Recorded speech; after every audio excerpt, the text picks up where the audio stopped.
Et Vincent Hervouet pour l'International. Bonjour Vincent. Bonjour Dimitri, bonjour à tous. Vous nous parlez ce matin de la solitude de la Russie qui se retrouve traitée en paria dans les instances internationales. Ouais, il y a dans la tragédie ukrainienne une victime collatérale, un minuscule drame humain. Jusqu'au 24 février, l'ambassadeur de Russie aux Nations Unies était un professionnel apprécié de tous et désormais un paria. Vassili Nebenzia connaît par cœur les organisations internationales dont il exploite intelligemment les arcanes. Il parle couramment plusieurs langues, surtout la langue de bois. C'est l'école soviétique. On n'attend de lui aucune fantaisie. Le fonctionnaire applique les instructions venues du Kremlin. L'homme n'est rien, le système est tout. Depuis 3 semaines, l'ambassadeur Nebenzia lit donc des discours qui justifient l'opération spéciale. Ses collègues le regardent se noyer et lui font la leçon.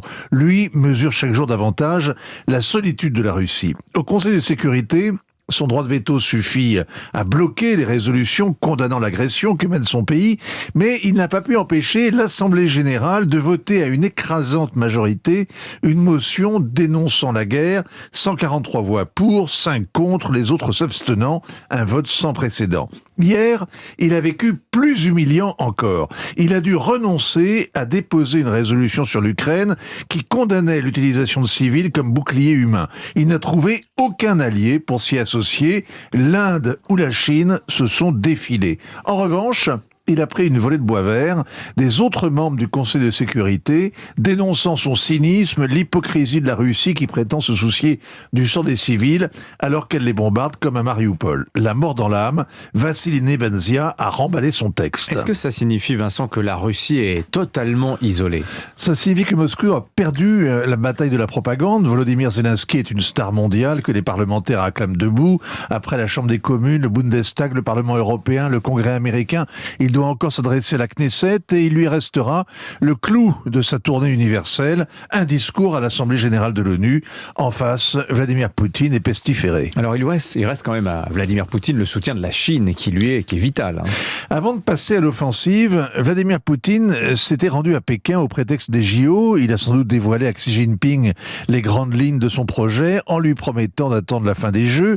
Les deux hommes, en tout cas, ont célébré l'amitié entre les deux pays qui est sans limite et qui ne connaît aucune zone où la coopération soit interdite.